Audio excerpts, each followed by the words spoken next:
Hey guys, welcome back to The Buzz. I'm Tiara Bree, and today I am with Aislynn Thomas-McDonald of Thomas-McDonald Law. How are you? I'm doing very well. Thank you for having me. I appreciate being here. Thank you for joining us. So tell me a little bit about your law firm. Well, I really appreciate this platform because I am very excited about what is happening in family law. The legislature has enacted and advocated for the collaborative type of practice. So collaborative law is a format where we keep families out of court. So it's not an adversarial situation where we involve the participants, and I'm really advocating for the use of that practice in families that are undergoing divorce. So primarily that's what my practice focuses on. And what drew you to that type of law? Well, I previously was an educator. I taught at Miami-Dade College in Miami.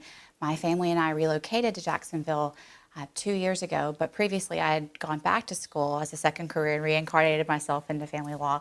But having been in education where I felt very much a civic duty to give back and to help leave a legacy for the next generation to come, when I went to law school, I was very much drawn to family law because I felt like it was an opportunity and a privilege to be able to walk alongside and help advocate for those who are going through a transition that's often very difficult to a new opportunity and phase or chapter of their life.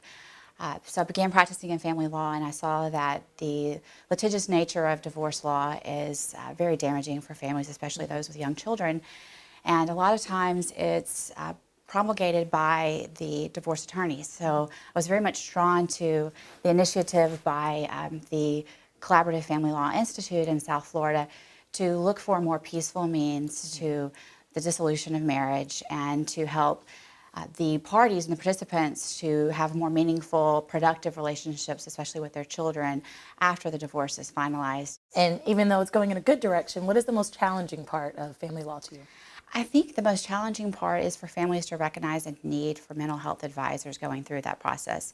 You have to understand this is very much like a death. It's just that the people who have, in a sense, the relationship that died, those people are still alive. Yeah. So working through that grief process and helping that transition, especially when children are involved, and irrespective of whether or not children are involved, for the people themselves to understand and recognize that it's stressful and that they need help in making that transition, and especially in working with the person that's their soon-to-be ex-spouse in bridging that transition into having a more healthy, meaningful, productive relationship in a different environment in the future. And so people, I think, are still averse to the idea of having someone who's a mental health professional be involved in the privacy of their lives.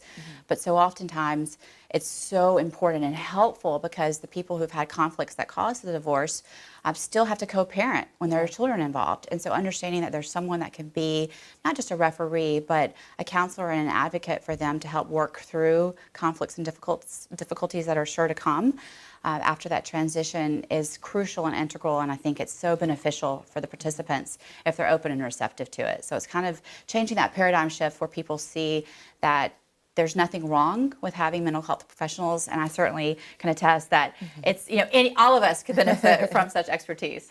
Well, do you help with that at your law firm as well, like getting them to the right people? That's so much a part of what collaborative law does, because we recognize that the legal professionals are there in this format to help with the legalities. I mean, it's still unfortunate that in our society you have to sue your spouse or sue the parent of your children to formalize a dissolution matter. So unfortunately, there's still a necessity for lawyers to be involved if the people are not willing to or sophisticated enough to understand the process to do it themselves.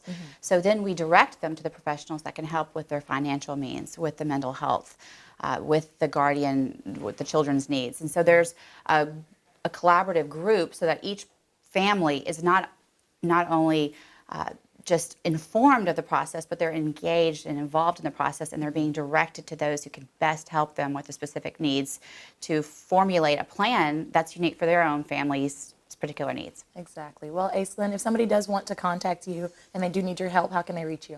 They can reach me by email, cell phone, office line, or website. So thank you so much for making it available.